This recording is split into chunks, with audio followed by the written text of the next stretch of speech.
3 నెలలు అయిందండి మనం మీట్ అయ్యి. Last press meet February 19th అనుకుంటాను. 3 నెలలు అంటే 4 నెలలు అయింది. కరోనా తర్వాత ఇదే ఇంకా పోలేదు. ఇప్పుడే కరోనా ఇప్పుడే డేంజరస్ ఫేజ్ ఇది. ఎందుకంటే హెర్డ్ ఇమ్యూనిటీ రావాలంటే ఎంతో 20% ఆఫ్ ద పాపులేషన్కి ఈ జబ్బు సోకాలట, సోకి తగ్గిపోవాలట. తగ్గిపోతే అప్పుడు హెర్డ్ ఇమ్యూనిటీ అంటే హెర్డ్ అంటే గుంపు, మంద. ఒక మందగా జబ్బు వచ్చిన తర్వాత దాని అంతటదే ఇమ్యూనిటీ పెరుగుతుంది మనలో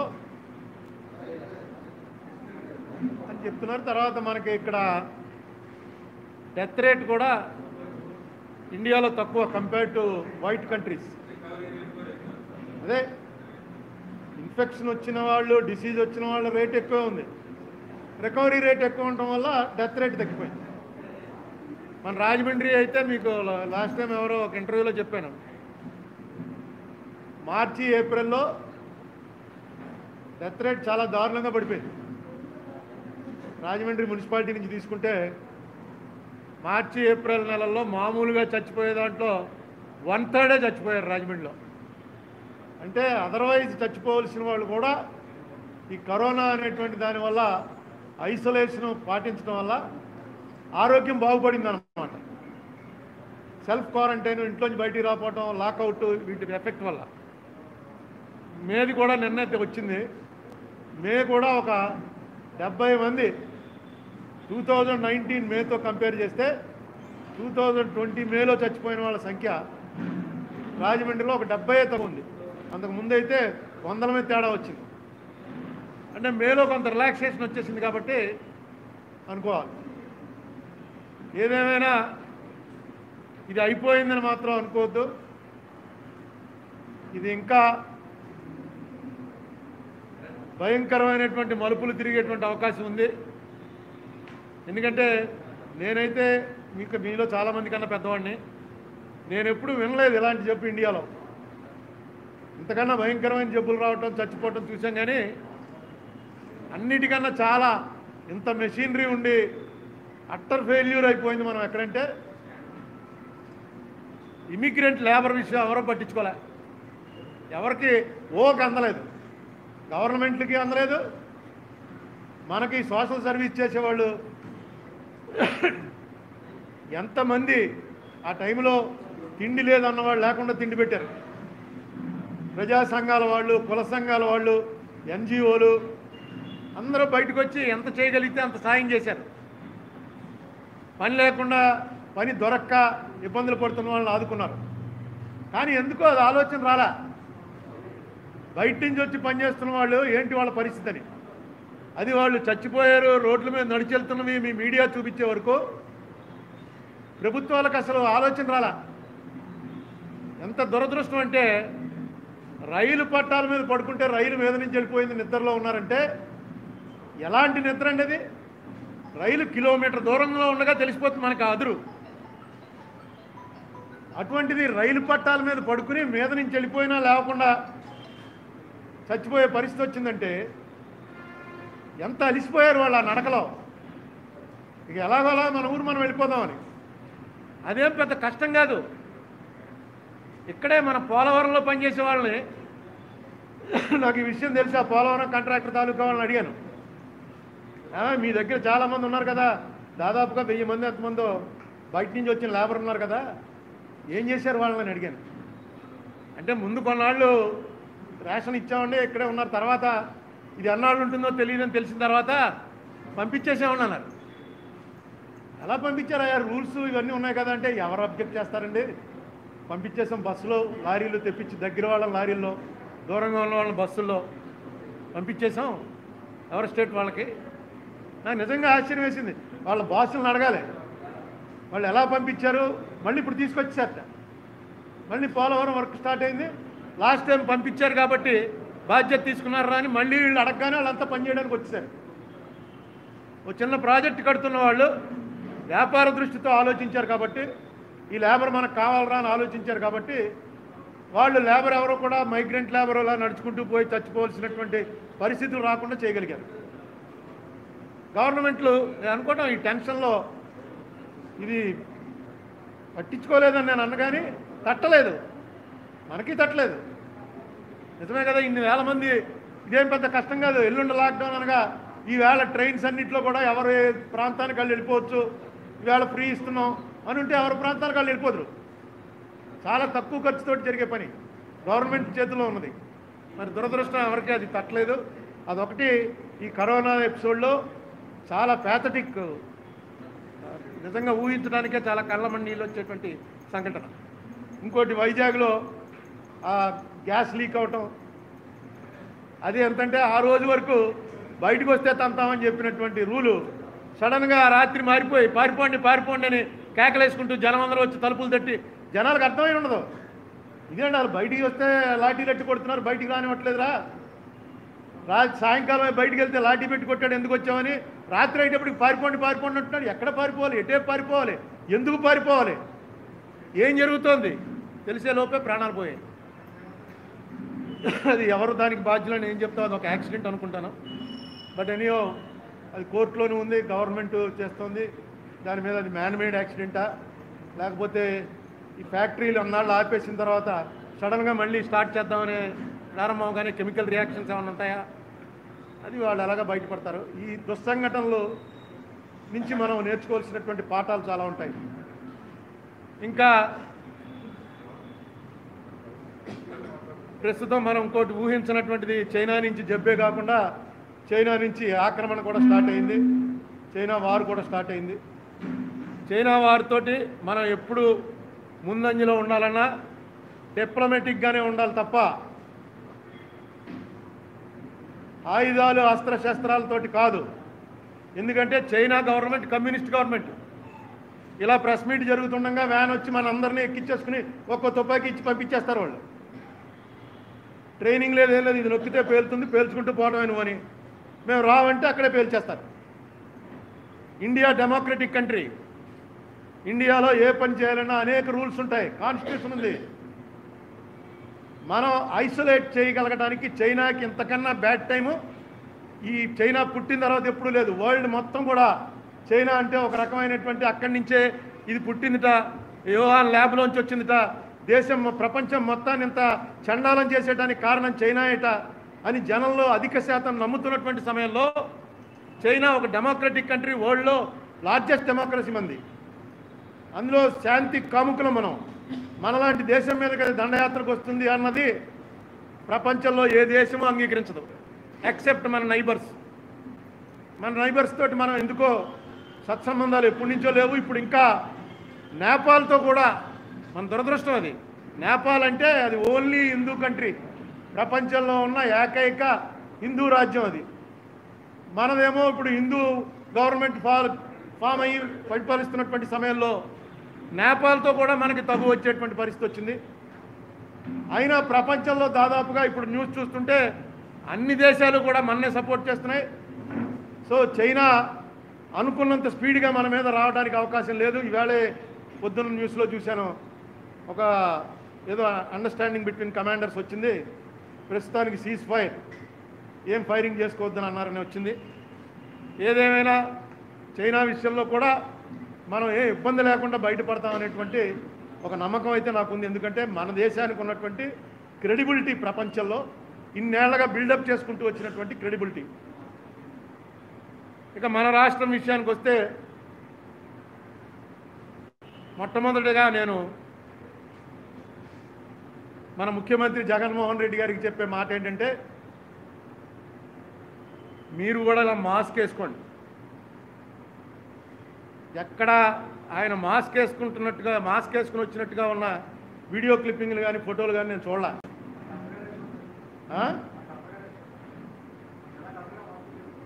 జిల్లా కలెక్టర్ గారు నేను ఎప్పుడు చూశానంటే, ఆ వీరభద్రపురంలో కుర్రాన్ని తీసుకెళ్లి క్వారంటైన్లో తల్లి తండ్రి ఆయన్ని ముగ్గురిని పెట్టారు. 14 రోజుల తర్వాత అతను వదిలేసినప్పుడు అతను మాస్క్ వేసుకుని ఉన్నాడు, కానీ ఉన్నతాధికారులు ఎవడో మాస్క్ వేసుకున్నాడు. పైపెచ్చి అతనికి సెకండ్ కూడా ఇచ్చారు. ఇది జరిగిపోయి 3 నెలలు అయిపోయింది. జగన్మోహన్ రెడ్డి గారు ఇప్పుడు కూడా ఓకే, జగన్మోహన్ రెడ్డి గారు ఉన్న ప్లేస్ టోటల్గా శానిటైజ్ చేయబడింది. అక్కడికి వచ్చే ప్రతి వాడిని కూడా టెంపరేచర్ చూసి పంపిస్తారు.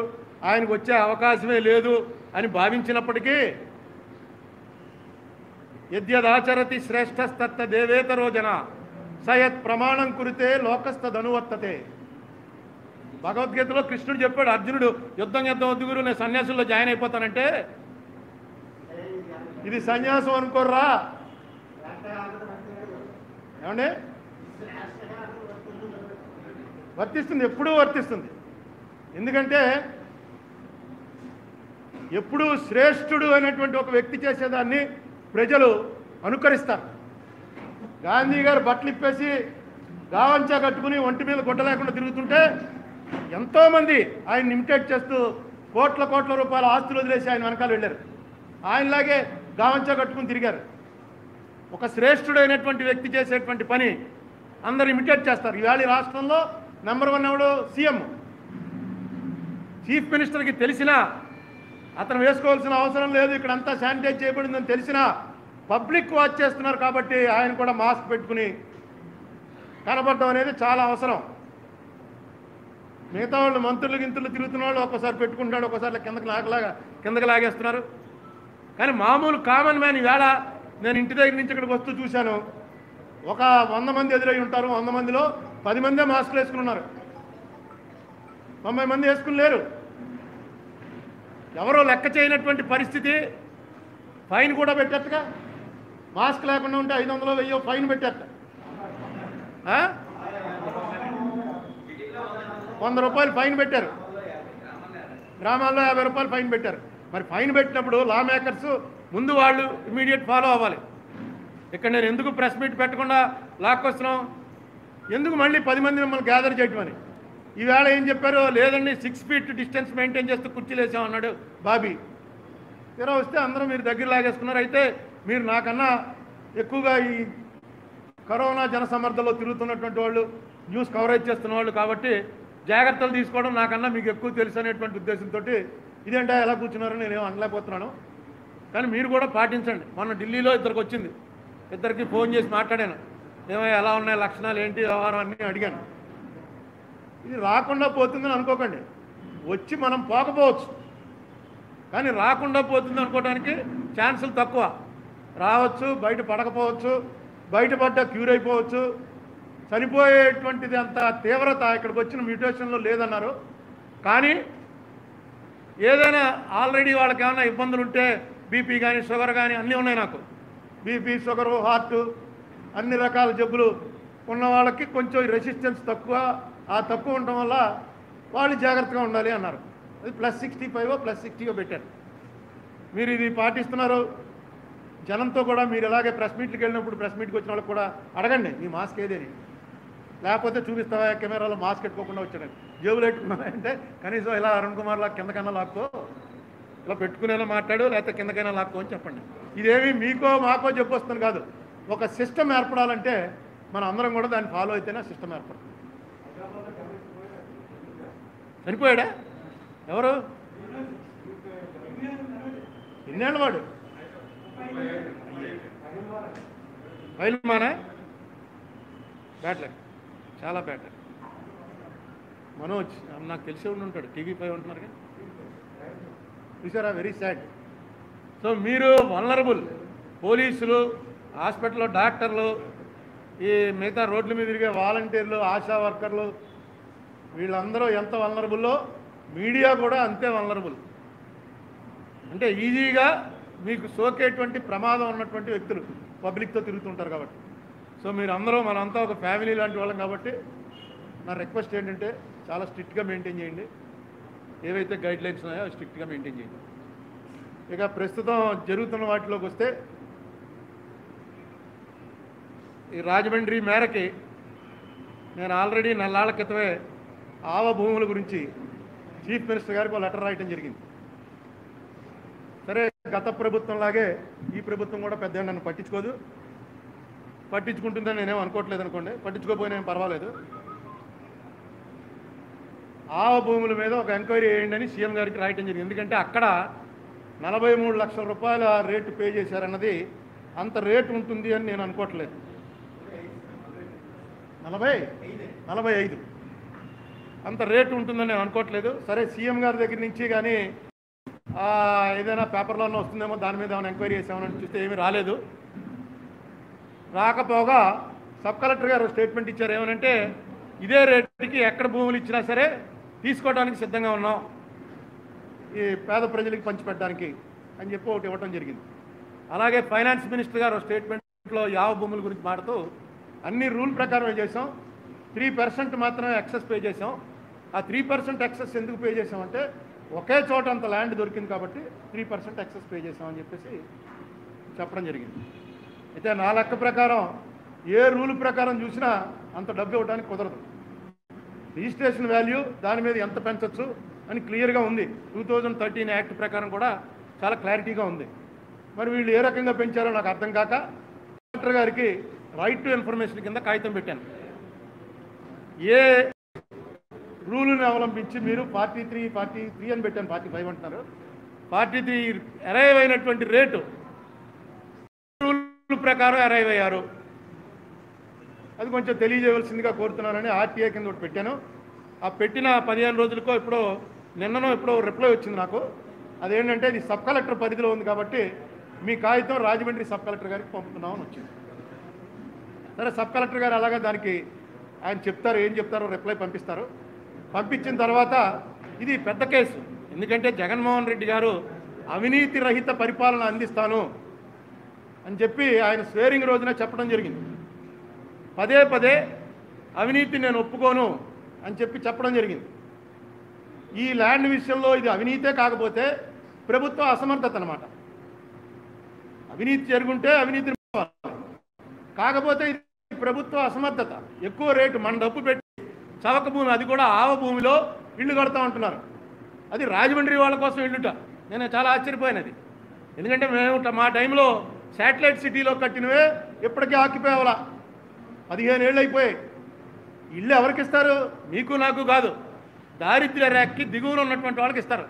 ఎవరు వాళ్ళు? మన ఇంట్లో పనిచేసేటువంటి, ఇంటికి వచ్చి ఇల్లు ఓడవటం ఈ పని చేసేటువంటి వాళ్ళు, మన బట్టలు ఉతికేటువంటి వాళ్ళు, ఈ మెకానిక్ షాపుల దగ్గర ఉన్న పాత కొట్టలు తీసుకొచ్చి అమ్ముకునేటువంటి వాళ్ళు, రోడ్డు పని చేసుకుంటునే వాళ్ళు, రెక్కాడితే కానీ డొక్కాడనటువంటి వాళ్ళ కోసం ఈ ఇళ్ళు ఇస్తారు. ఈ ఇళ్ళు తీసుకెళ్ళి నువ్వు సిటీ బస్ మీద రాజమండ్రి రావడానికే నీకు రావడానికి 10 రూపాయలు, వెళ్ళడానికి 10 రూపాయలు అవుతుందంటే ఆ ఇల్లు తీసుకున్నవాడు ఇంటికి వెళ్తాడా? 100 రూపాయల సంపాదనలో 20 రూపాయలు ట్రాన్స్పోర్ట్కి ఇస్తాడా? ఇక్కడే మళ్ళీ ఫుట్పాత్ మీద ఏ ప్లాస్టిక్ సంచి వేసుకుని ఇక్కడే ఉంటాడు. ఆ ఇల్లు అలాగే ఉంటుంది. దానికి పెద్ద ఉదాహరణ చెప్పక్కల్లా మీరు వెళ్ళి చూస్తే శాటిలైట్ సిటీలో సోనియా గాంధీని తీసుకొచ్చి రాజశేఖర రెడ్డి గారు ఓపెన్ చేయించాడు, పెద్ద కాలనీ. అందులో 30% కూడా ఆక్యుపై అవ్వాలా. అక్కడే ఆ పక్కనే వాంబే హౌసెస్ కట్టారు, ఆ వాంబే హౌసెస్ ఆక్యుపై అవ్వాలా. శాటిలైట్ సిటీ అంటే ఆల్మోస్ట్ రాజమండ్రిలో కలిసిపోయింది, రాజమండ్రికి శాటిలైట్ అది. అటువంటిది మీరు తీసుకెళ్ళి ఆవంటే ఏంటి అర్థం? ఎప్పుడైనా సరే నీళ్లు ఎక్కువగా వర్షం కానీ కురిస్తే, ఆ గోదావరి కానీ పొంగితే ఆ వాటర్ వెళ్ళటానికి దాని అంతటదే ఒక రూట్ ఏర్పడిపోయింది. అనేక వందల సంవత్సరాలుగా నీరు పల్లం ఎరుగని ఆ రూట్లో ఆ వాటర్ వచ్చేస్తుంది అన్నమాట. మనం ఇప్పుడు వర్షాకాలం స్టార్ట్ అయింది, ఈ జూలై నెలలో కనుక కోరుకొండ బయలుదేరాలా వెళ్తుంటే ఆ లెఫ్ట్ సైడ్కి మనకు గోదావరి కనిపిస్తుంది. ఇదేంటే గోదావరి ఇంత దగ్గరికి వచ్చేసింది అనుకుంటాం. గోదావరి కాదు అది, ఆ వాటర్ అంతా కూడా అలా కొట్టుకుంటూ వస్తుంది. మధ్యలో సీతానగరం ఇవన్నీ ఉన్న రోడ్లున్నా ఆ రోడ్లకు తగలకుండా వేరే దారి ద్వారా వచ్చేస్తుంది అనమాట. ఇది ఆగదు. మీరు ఎంత మెరక చేశారనుకోండి, పక్కన ఉన్న పంట భూముల్లోకి పోతుంది వాటర్, లేకపోతే పక్కన ఉన్న ఊళ్ళు ముంచేస్తుంది. ఈ ఆవలన్నవి న్యాచురల్గా ఏర్పడినటువంటివి. ఇవేమన్నా ఊరికి ఆనుకుని ఉంటే గత్యంతరం లేక ఊరికి ఆనుకుని ఉన్నారా, మూసేకి తప్పదురా అని మూసేసి, అది కూడా తప్పే. ఎక్కడో ఆవ భూముల్లో కోరుకొండ దగ్గర రాజమండ్రి నుంచి 20-25 కిలోమీటర్ల దూరంలో మీరు పట్టుకెళ్ళి హౌసింగ్కి పేద ప్రజలకి సెంటు భూమి చొప్పున ఇస్తామనంటే ఆ ఐడియా మీరు నేను ఇచ్చాను భూమి అనుకున్నట్టుగా 30 లక్షల మందికి సెంటు భూమి చొప్పున ఇచ్చేశాను అని అనిపించుకుని గిన్నీస్ బుక్ ఆఫ్ వరల్డ్ రికార్డులు ఎక్కాలనో ఇంకేమన్నా రికార్డులు ఎక్కాలనుకుంటే ఇది మంచిదేమో, కానీ ఇది నిరుపయోగమైనటువంటి ప్రపోజల్. మీరు 30 లక్షల మందికి ఇళ్ల స్థలాలు ఇవ్వడానికి 3 ఏళ్ళు టైం తీసుకున్నా పర్వాలేదు, కానీ అది ఉపయోగపడేటువంటి పద్ధతిలో ఇవ్వండి. ఇది మీకు ఎవరు ఐడియా ఇచ్చారో, ఎన్టీ రామారావు గారు కూడా ఇలాగే కొత్తలో సీఎం అవగానే ఆయన సీఎం అవ్వకముందు చైతన్యనాథం మీద వెళ్తూ చూసేట, ఇదేంటి ఇటేపు స్థలాలు ఉన్నాయి, ఇటేపు భూములు, అంత భూమి ఉండగా ఇళ్ల స్థలాలు అని గోలాడతారేంటని ఆయన సీఎం అవగానే ఒక ప్రకటన ఇచ్చాడు. అర్జీ పెట్టిన అరగంటలో ఇళ్ల స్థలం మంజూరు చేస్తున్నానని అనగానే మేము వెంటనే అది తీసుకుని రాజమండ్రిలో జక్కంపూడి రామ్మోహన్ రావు అంతా కలిసి మైకులు పెట్టించి ఎన్టీ రామారావు గారు ఇస్తాన్నారు, వెంటనే పట్టుకెళ్ళి అప్లికేషన్ పెట్టండి, వెంటనే వెళ్ళి అప్లికేషన్ పెట్టండి అని విజయవాడలో వంగవీటి రంగా అప్లికేషన్లు పెట్టించాడు. ఎందుకు? మేము అపోజిషన్లో ఉన్నాం, ఇది జరిగే పని కాదని తెలుసు. వెంటనే దాన్ని విత్డ్రా అవుతూ ఆయన చేత ఏం స్టేట్మెంట్ ఇప్పించారంటే ఆఫీసర్లు వెళ్ళి ఇదే మాట బాబు, అర్జీ పెట్టిన అరగంటలో ప్రాసెసింగ్ స్టార్ట్ అవుతుంది అని చెప్పి చిన్న అమెండ్మెంట్, అరగంటలో ఇళ్ల స్థలం ఏమో దాన్ని ప్రాసెస్ చేయడం స్టార్ట్ చేస్తామని. మనం అర్జీ పెట్టడమే ప్రాసెసింగ్ స్టార్టింగ్. ఆయనకి తెలియదు కాబట్టి, సినిమా ఫీల్డ్ నుంచి వచ్చాడు కాబట్టి ఆయన ఒక్కసారిగా ఎందుకు పేదలకు ఇల్లు లేవంటారని. మీకు తెలుసు, మీ తండ్రి గారు సీఎం చేశారు, మీరు 5 ఏళ్ళు అపోజిషన్ లీడర్ చేశారు, అంతకుముందు ఎంపీ చేశారు, సొంతంగా కాయ కష్టం చేసుకుని ఈ పదవిలోకి వచ్చారు, ఇన్ని కిలోమీటర్లు నడిచారు, నడిచినప్పుడు దారి పొడుగుతా పేదరికం చూశారు, పేదల పాటలు చూశారు. ఈవేళ ఇది మాత్రం ఏ ఆలోచనతో చేస్తున్నారో తెలియదు కానీ చాలా కరెక్ట్ ఆలోచన మాత్రం కాదు. ఈ 43 లక్షలు పే చేయడం కూడా ఇప్పుడు మొత్తం ఎవరిని అడిగినా 70 లక్షలు చెప్తున్నాడు ఎకరం. ఎందుకు పనికిరాని భూమి కూడా ఎప్పుడైతే ఆవలో 43 లక్షలు ఇచ్చారో గవర్నమెంట్కి అమ్మకం అనేటప్పటికీ 70 లక్షలు 60 లక్షలు ఈ రేట్లు చెప్తున్నారు. ఏంటంటే అక్కడ ఇచ్చారు కదండి, ఇక్కడ ఎందుకు ఎవరని. అంతకన్నా దరిద్రం భూమి ఉంటుందండి. ఆ భూములకే 43 లక్షలు ఇచ్చాక మా భూమికి ఇవ్వడానికి ఏంటి అనే పరిస్థితి వచ్చింది. దీని మీద ఎలాగా మీరు ఇంకా పునరాలోచన చేసేటువంటి ఉద్దేశంలో లేరు. ఇది అనవసరంగా మీకు చెడ్డ పేరు తెచ్చిపెడుతుంది, అది తెలుసుకోండి.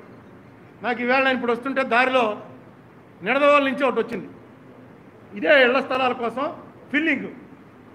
విచిత్రంగా ఒకే ఆఫీస్ నుంచి 24 లక్షలు ఎంతో దానికి కేటాయిస్తూ ఒక ఆర్డర్, అదే సర్వే నెంబర్ భూమి, అదే దానికి మట్టితో ఫిల్ చేయడానికి, దాన్ని 66 లక్షలు చేస్తూ వేరే ఆర్డర్, ముందు ఒక ఆర్డర్ ఇచ్చేసట, తర్వాత దాన్ని మార్చి 66 లక్షలు చేసేట.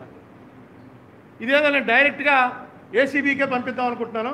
కనీసం ఏసీబీ వాళ్ళు ఏమన్నా ఇంత ప్రత్యక్షంగా ఆర్డర్లు దొరికాక ఈ ఆర్డర్లు ఏమన్నా నాకు పంపినవాడు ఏమన్నా మోడీ చేసి పంపించాడా, లేకపోతే ఈ ఆర్డర్లు నిజంగా ఇలా ఆఫీస్లో కూర్చుని 23 లక్షలు రాసి ఇస్తుంటే ఎవడన్నా వచ్చి నీకో లక్ష నాకో లక్ష 60 లాయవాయి అంటే 60 రాసి ఇంకోటి ఇచ్చేసాడా?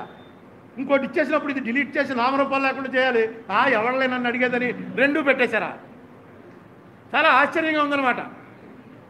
కరప్షన్ జరుగుతాయి, ఇలాంటివి జరుగుతుంటాయి, కానీ జాగ్రత్తగా ఎక్కడ దొరకకుండా చేయడానికి ప్రయత్నం చేస్తారు. ఇంత ఓపెన్గా ఒకటి 24 లక్షలు, ఒకటేమో 64 లక్షలతోటి 2 అదే సర్వే నెంబరు, అదే ఫిల్లింగు, అవే క్యూబిక్ మీటర్స్, అన్నీ అవే తక్కువ రేటు మార్చేశారు. వాళ్ళే ఇవి నాకు పంపిన వాళ్ళు ఏం చెప్పారు, ఈ డబ్బంతా కూడా మట్టి తీసుకురావడానికని ఇస్తున్నారండి, ఈ మట్టి తెస్తున్నది గవర్నమెంట్ చెరువుల్లోంచి, గవర్నమెంట్కి పే చేయాలి ఆ డబ్బు. వీళ్ళు గవర్నమెంట్ చెరువుల్లోంచే మట్టి తెచ్చి ఇక్కడేసి రూపాయి మట్టికి కూడా పే చేయకుండా మొత్తం క్యాష్ చేసుకునే ఐడియాలు వేశారండి. అంటే ఇందులో కొంత ఎగ్జాజరేషన్ ఉండొచ్చు, బట్ ఎనీవే దీన్ని నేను డెఫినెట్గా కంప్లైంట్ చేస్తాను. ఇంకొక విషయం, ఈ వ్యాలిటీకి కూడా నేను వస్తూ అడిగి వచ్చాను, ఇసుక ఇంకా సిస్టమైజ్ అవ్వలేదు. ఈ వ్యాలిటీకి కూడా ఇసుక కోసం మీరు ఆన్లైన్ అప్లికేషన్ పెడితే అది ఎన్నాళ్ళకు వస్తుందో మీకు తెలీదు. అదే మీ తాపీ మేస్త్రి చెప్తాడు, ఈ ఆన్లైన్లు ఇవన్నీ ఎందుకండి, అప్పారావు ఉన్నాడు అక్కడ, అప్పారావుకి ఇవ్వండి లోడ్ 15,000 గంటలో తీసుకొచ్చేస్తాడు అని. ఇది అందరికీ తెలుసు. దీన్ని సిస్టమైజ్ చేసేటువంటి ప్రయత్నం అన్నారు, తర్వాత వరదలు వచ్చాయన్నారు, తర్వాత కరోనా వచ్చిందన్నారు.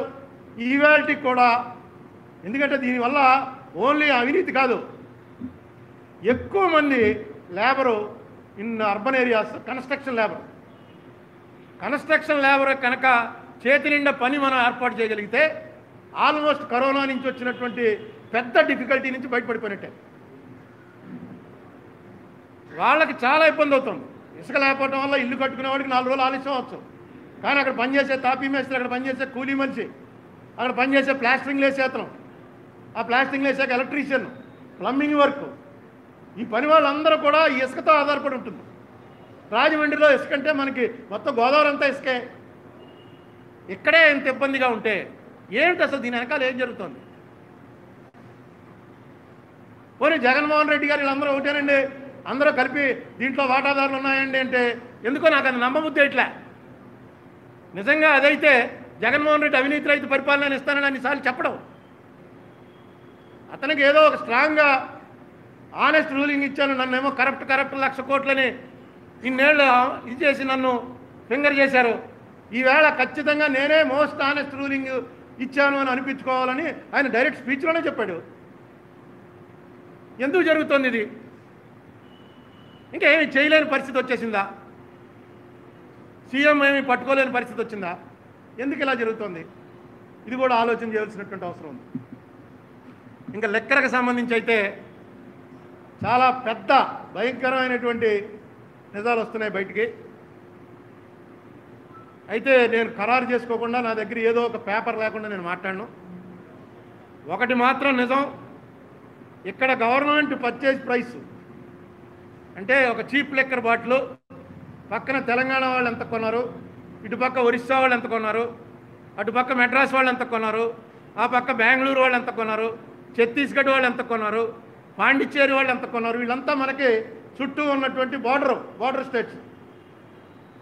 ఆ స్టేట్లలో చీప్ లిక్కర్ ఏ రేట్లో కొన్నారు అన్నదానికి ఆంధ్రప్రదేశ్ గవర్నమెంట్ ఏ రేటు కొంది అన్నటువంటి చూస్తే కేసుకి ఇంత అని చెప్పి హైయెస్ట్ ప్రైస్ కొన్నారు. ఇక్కడ కేసుకి ఇంత పర్సంటేజ్ తీసుకుంటున్నారు.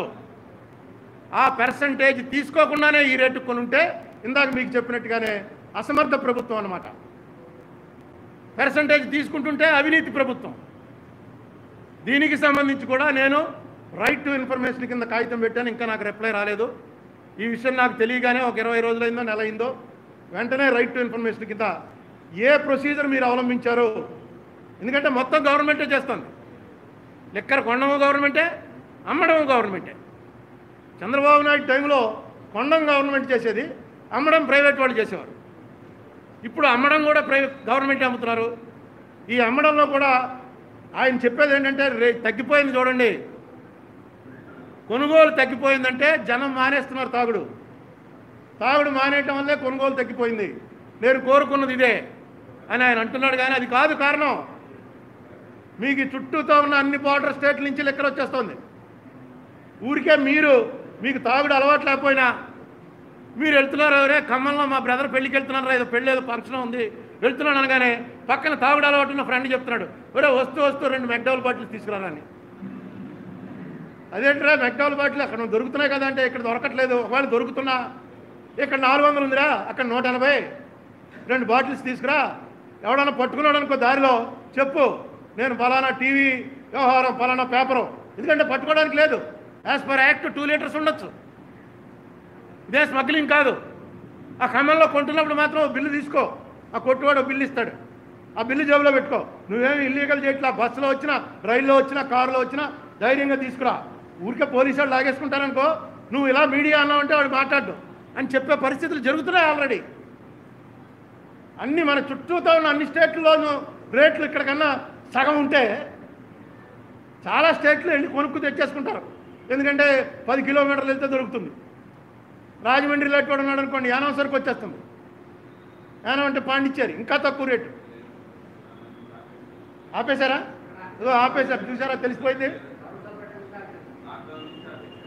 అసలు షాపులే మూసారా?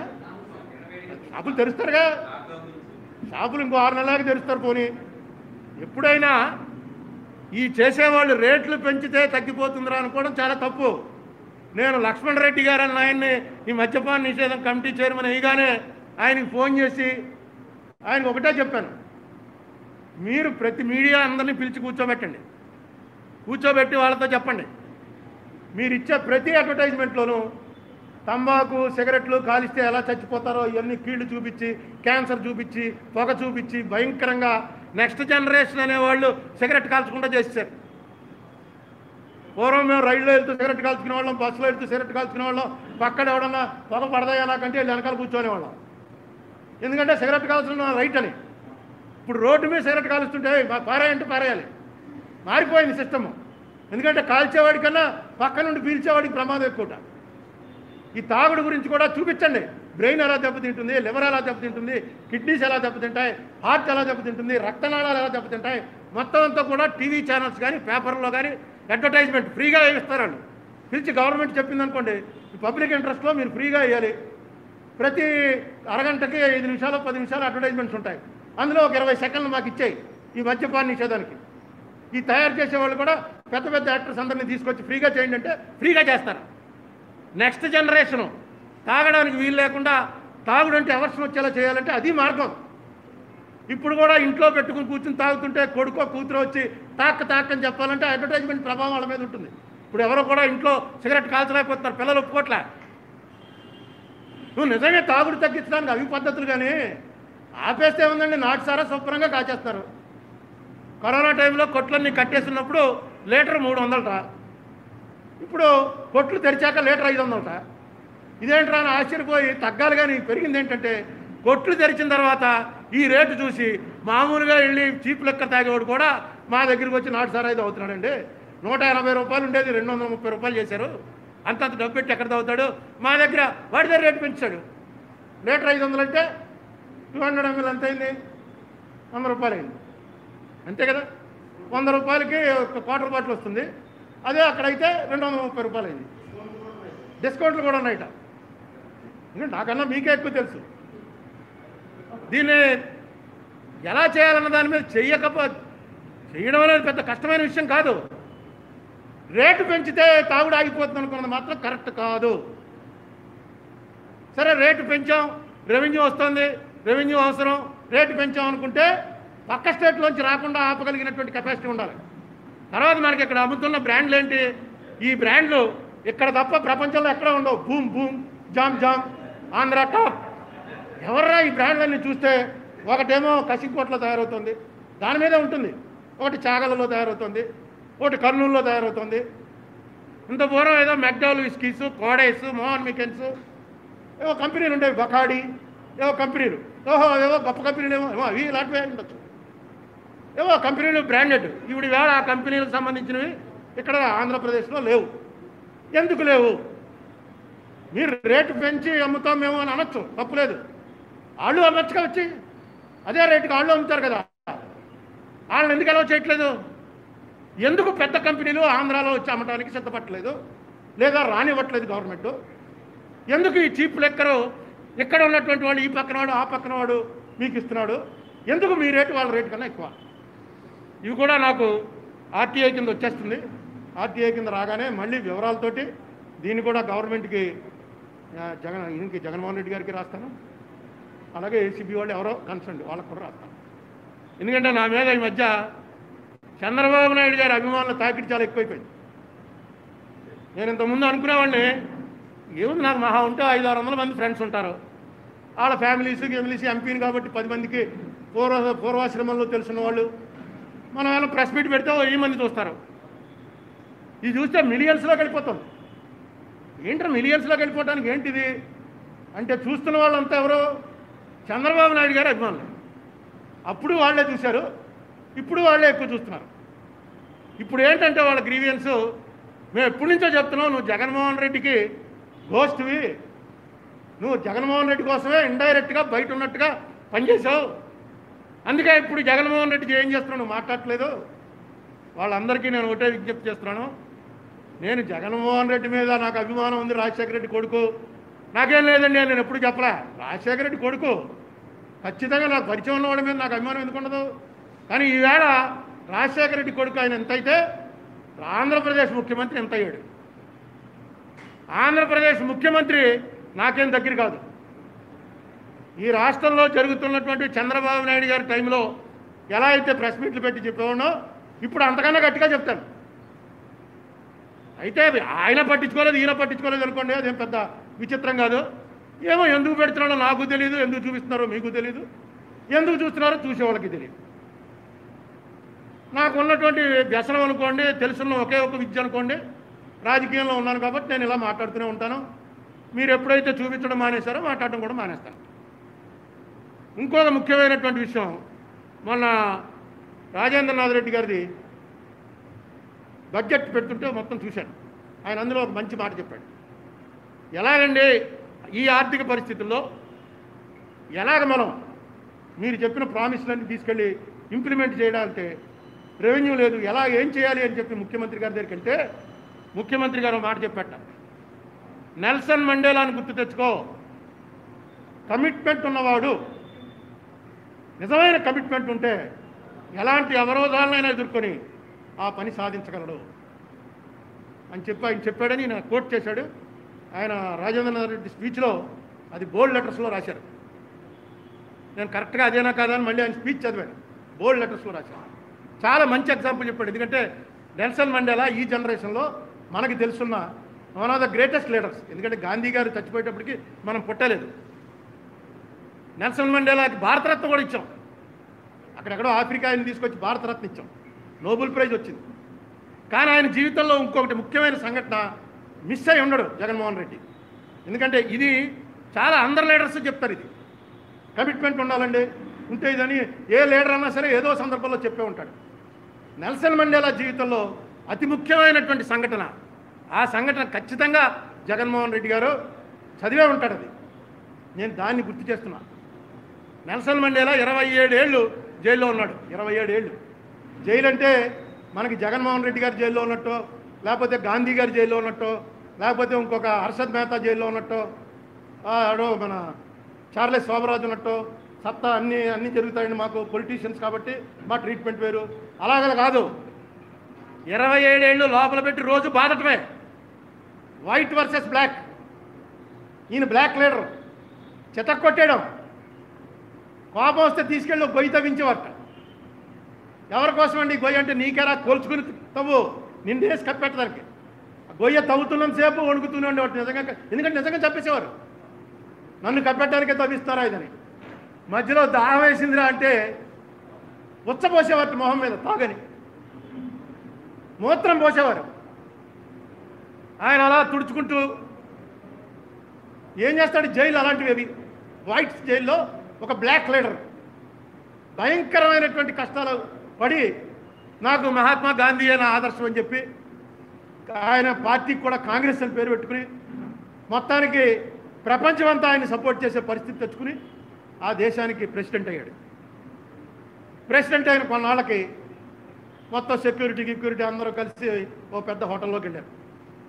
స్టార్ హోటల్ అయి ఉంటుంది, పెద్ద హోటల్ సౌత్ ఆఫ్రికాలో. హోటల్లో లోపల ఎంటర్ అయ్యి లోపలికి వెళ్తూనే ఆయన చోట అలా చూసుకుంటూ వెళ్ళాట అందరినీ. అందరూ విష్ చేస్తారు, వచ్చేస్తారో నీ చేస్తున్నారు, విష్ చేస్తూ వెళ్ళో చోట కూర్చుని తన సెక్యూరిటీ వాడితో చెప్పాట, అదిగో ఆ మూల ఒక్కడో కూర్చుని ఉన్నాడు చూడు పెద్ద ఆయన నిన్ను పిలుచుకురా అన్నట్టు. అంటే వీళ్ళు వెళ్ళి, సార్ మా ప్రెసిడెంట్ గారు రమ్మంటున్నారండి అంటే వాడి చేతులు ఇలా వణికిపోతూ, రమ్మంటున్నారంటే ఇక్కడ వెళ్ళకపోతే కాల్చి పారేస్తారేమో భయం. వచ్చాడు, దాదాపు కూర్చొని పక్క కుర్చీలో కూర్చోబెట్టాడు. పక్క కుర్చీలో కూర్చోబెట్టుకుని, ఏం ఆర్డర్ ఇచ్చారా, తినవా అంటే వాడు వణుకుతూనే ఉన్నాడు మొత్తం. అందరూ తిన్నారు, వాడిని పలకరించాడు, ఎలా ఉంది ఫ్యామిలీ పిల్లలు బాగున్నారా అని పలకరించాడు. తిన్నాడు, ఇంకొంచెం వేసుకోన్నాడు. తిన్నారు అందరూ తిన్న తర్వాత వాడు లేవలేకపోతున్నాడు, వణికిపోతున్నాడు. సెక్యూరిటీ వాళ్ళతో చెప్పాడు, తీసుకెళ్ళి జాగ్రత్తగా దీన్ని పంపించేయండి అని. ఇద్దరు పట్టుకుని నడిపించుకుంటూ తీసుకెళ్ళగానే మిగతా వాళ్ళు అడిగారు, ఏ జ్వరం అనుకుంటానండి అతనికి, అసలు అంత జ్వరంలో ఎందుకు వచ్చాడు ఇక్కడికి, చూసారా నడవలేకపోతున్నాడు, వణికిపోతున్నాడు అంటే మండేలా అన్నట్ట, జ్వరం కాదు నన్ను చూసి జ్వరం. నేను చెప్పానే నా మొహం మీద ఉచ్చపోసేవాడని, ఇతనే అతను. ఈవేళ ఎందుకు పిలిచి నా పక్కన కూర్చోబెట్టి భోజనం పెట్టి పంపించానంటే, నేను అధికారంలోకి వచ్చింది నన్ను ఇబ్బందులు పెట్టిన వాళ్ళని ప్రతీకారం తీర్చుకోవడానికి కాదు. నిన్ను వేరేగా చూడను నేను. ఆ వేళ నువ్వు ఏం చేసినా నీ గవర్నమెంటు నువ్వు ఫాలో అయ్యో ఏదో చేసావు. ఈవేళ నాకు నువ్వు, నా దేశంలో మిగతా వాళ్ళు, నల్లవాళ్ళు తెల్లవాళ్ళు అందరూ సమానమే. నాకు ఆ మెసేజ్ ఇవ్వటానికి ఇంతకన్నా ఏముంటుంది అవకాశం. ఫలానా వాడు నోటోరియస్, మొత్తం ఆ పార్టీలో అందరికీ తెలుసు ఎంత క్రూరుడో ఆ జైలర్. అలాంటి జైలర్ని పిలిచి పక్కన కూర్చోబెట్టుకుని భోజనం పెట్టి పంపించాడరా Nelson Mandela, president of Africa, South Africa president. తీవ్రమైనటువంటి అతనేమి శాంతివాది, తర్వాత అయ్యాడు, గెరిల్లా యుద్ధాలు చేశాడు, రకరకాలు చేసి సాధించాలంటే గాంధీయిజం మాత్రమే మారినటువంటి వ్యక్తి. ఈవేళ నేను జగన్మోహన్ రెడ్డి గారికి ఒకటే చెప్తున్నా, నెల్సన్ మండేలా ఈ స్టోరీ నుంచి కూడా మీరు మెసేజ్ తీసుకోండి. మీరు అధికారంలోకి వచ్చింది మీ ప్రత్యర్థుల్ని అణిచివేయడానికో, నిర్మూలించడానికో, లేకుండా చేయడానికో కాదు. మిమ్మల్ని నమ్మి మీకు ఓటేసిన 51%, 86% సీట్ ఇచ్చినటువంటి వాళ్ళు ఎవరైతే ఉన్నారో వాళ్ళే కనబడాలి మీకు. అర్జునుడికి ఆ కన్నే కనిపించింది, పెట్ట కన్నే కనిపించింది. ద్రోణాచార్యుడు పెట్టి అడిగాడు, దుర్యోధన ఏం కనబడుతుంది నీకంటే, ఏం కనబడటం ఏంటంటే చెట్టు కనబడుతుంది, మీరు కనబడుతున్నారు, బాణం కనబడుతుంది, పెట్ట కనబడుతుంది, తీసే నువ్వు కొట్టక్కలే తప్పుకో. ఒక్కొక్కడిని పిలిచి అడిగాడు. ఆఖరిని అర్జునుడికి బాణం ఇచ్చి, అర్జున నీకేం కనబడుతుంది అన్నాడు. నాకు ఆ పెట్ట కన్ను కనబడుతుందన్నాడు. పెట్ట కనపట్లేదా? కనపట్లేదు. చెట్టు కనపట్లేదు, ఇంకేమీ కనపట్లేదు, గమ్యం అదొకటే కనబడుతుంది. జగన్మోహన్ రెడ్డి గారికి ఏ పేద ప్రజలైతే ఈయన వస్తే అధికారంలోకి మాకు పెద్దపేట వేస్తాడరా, నవరత్నాలు అంటున్నాడు, ఖచ్చితంగా మాకు లైఫ్ ఇస్తాడు, బెటర్ లైఫ్ ఇస్తాడని అనుకున్నారో వాళ్లే కనిపించాలి. కానీ నన్ను ఎవడు జైల్లో పెట్టాడు, నన్ను ఆవేళ వైజాగ్లో ఎవడు అరెస్ట్ చేశాడు, నన్ను పలానా రోజున ఎవడ ఇబ్బంది పెట్టాడు అనేటువంటి ఆలోచన కానీ వచ్చిందా, మీరు నెల్సన్ మండేలా మాత్రం ఆదర్శంగా తీసుకోలేదని అర్థం. మీరు చెప్పారు కాబట్టి చెప్తున్నాను నేను. నెల్సన్ మండేలా జీవితమే పొలిటీషియన్ ప్రతి ఒక్కరూ ఆదర్శంగా తీసుకోవాల్సిన జీవితం. అందులో అతి ముఖ్యంగా తీసుకోవాల్సింది ఈ ఇన్సిడెంట్. మీరు నెట్లోకి వెళ్ళి కొట్టండి, అందరికీ ఫస్టే వచ్చేస్తుంది ఈ స్టోరీ. అది జగన్మోహన్ రెడ్డి గారికి మనం చేస్తున్నాను. ఇంకా ఈ కోర్టులతోటి వీటితోటి జరుగుతుంది. టైం ఎంత అయింది? ఇంకా 5 నిమిషాలు మాట్లాడచ్చా? ఎక్కువ టైం అయిపోలేదు. కోర్టులతోటి ఏం నాకు అర్థం అవట్లేదు ఇవన్నీ ఎందుకు అసలు. ఇప్పుడు నిమ్మగడ్డ రమేష్ కుమార్ అన్న అతను పోస్ట్ పోన్ చేశాడు elections without taking the advice of the state government, which is against the existing norms. అందులో ఎవ్వరికీ అనుమానం లేదు. నిమ్మగడ్డ రమేష్ కుమార్ అన్న అతను అలా చేశాడు. దానికి ఏం చేయాలి? చేస్తే నిమ్మగడ్డ రమేష్ కుమార్ మీద ఇమ్మీడియట్గా ప్రెస్ మీట్ పెట్టి సీఎంఏ మాట్లాడేస్తాడా? అసలు నిమ్మగడ్డ రమేష్ కుమార్ పక్కనెట్టండి, చంద్రబాబు నాయుడు గారిని తీసుకొచ్చి ఎలక్షన్ కమిషన్గా కూర్చోబెట్టాం. నువ్వే చేసుకోవా ఎలక్షను, నాకు నిమ్మగడ్డ కాదు, నువ్వే మా ఎలక్షన్ కమిషనర్. ఏమన్నా చేయగలడా చంద్రబాబు నాయుడు? ఎలక్షన్ కమిషన్ ఏం చేస్తాడు? కలెక్టర్లకి, ఎస్పీలకి ఆదేశాలు ఇస్తాడు. కలెక్టర్లు, ఎస్పీలు ఎవరు? ఇంకా 4 ఏళ్ళు నీ కింద పరిచయం వచ్చిన వాడు. అసెంబ్లీ ఎలక్షన్కో, జనరల్ ఎలక్షన్కో అయితే ఎలక్షన్ కమిషన్ చేయొచ్చు. ఇంకా మా ఎలక్షన్కి చేశారు. నా ఎలక్షన్కి 2009లో ఇక్కడ ఏబి వెంకటేశ్వరరావుని వేశారు, చారు సిన్హాని వేశారు. వాళ్ళిద్దరూ కూడా ఎస్టాబ్లిష్డ్ యాంటీ రాజశేఖర్ రెడ్డి. అరుణ్ కుమార్ అనేవాడు ఎక్కకూడదు, ఏం చేయాలి ఆలోచన చేశారు. 2 సినిమా యాక్టర్లు పెడితే అసలు వీడు అవుట్, వీడు కమేడియన్, షో క్లోజ్. 2 హీరోల్ని తెచ్చిపెట్టారు. సెకండ్ ఏం చేయాలి? అక్కడ ఏబి వెంకటేశ్వరరావుని వేద్దాం. ఏబి వెంకటేశ్వరరావు అన్నవాడు ఏమైనా, ఎందుకంటే మళ్ళీ రాజశేఖర రెడ్డి వస్తాడో లేదో తెలీదు, ఆ వేళ ఏమైనా చేయొచ్చు. ఈవేళ ఏం జరిగినా జగన్మోహన్ రెడ్డి 4 ఏళ్ళు ఉంటాడు కదా. జగన్మోహన్ రెడ్డిని కాదని నిమ్మగడ్డ రమేష్ కుమార్ ఆదేశాలు ఇస్తే ఈయన కలెక్టర్లు పాటిస్తారా? అవి కూడా తప్పుడు ఆదేశాలు ఇస్తే ఎందుకు మనకు ఆ ఇన్సెక్యూర్ ఫీలింగు? అల్టిమేట్గా ఏం తేలింది? నిమ్మగడ్డ రమేష్ కుమార్ చేసింది రైట్ అయిందని. ఈవేళ 10th క్లాస్ పరీక్షలు లేవు, ఇంటర్మీడియట్ పరీక్షలు లేవు, స్కూళ్ళు లేవు, సినిమా హాళ్ళు లేవు. ఆ 2 రోజుల ముందు ఆయన ఏ కారణాల వల్ల చేశాడు అన్నది వేరే విషయం. అల్టిమేట్గా అది ప్రూవ్ అయింది కదా. ఎందుకు మనం దానికి ఇంత పెద్ద సీన్ క్రియేట్ చేసి ఎవరినో తీసుకొచ్చి అర్జెంటుగా అపాయింట్ చేసి కోర్టుల మీద పెడుతున్నటువంటి మెసేజ్లు చూస్తుంటే మొక్కల కింద నరికేయాలి ఈ జడ్జిని. కరోనా పేషెంట్లు ఉన్న వాటిలోకి ఆ జడ్జిని తీసుకెళ్ళేసేయాలి. ఇవి వీళ్ళు పెడుతున్నటువంటి మెసేజ్లు వాట్సాప్లో కానీ గ్రూపుల్లో కానీ. జడ్జీలు అంటే ఏమన్నా ఆకాశంలోంచి దిగొచ్చారా? దేవుడు ఏమన్నా దేవదూతలను పంపాడా? వాళ్ళు మనుషులు కాదు, నిన్నటిదాకా ప్లేటర్లే. తీసుకెళ్ళి సీట్లో కూర్చోబెట్టి అడికి వెళ్ళి మీ లార్డ్ అంటే ఓ భగవంతుడా, లార్డ్ అంటే భగవంతుడు.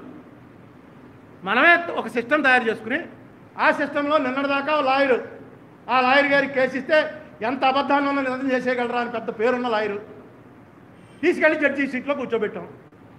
కూర్చోబెట్టి మిలార్డ్ అంటున్నాం. అన్న తర్వాత వాళ్ళ ఆర్డుకు కూడా కొంచెం అనుమానం వస్తుంది.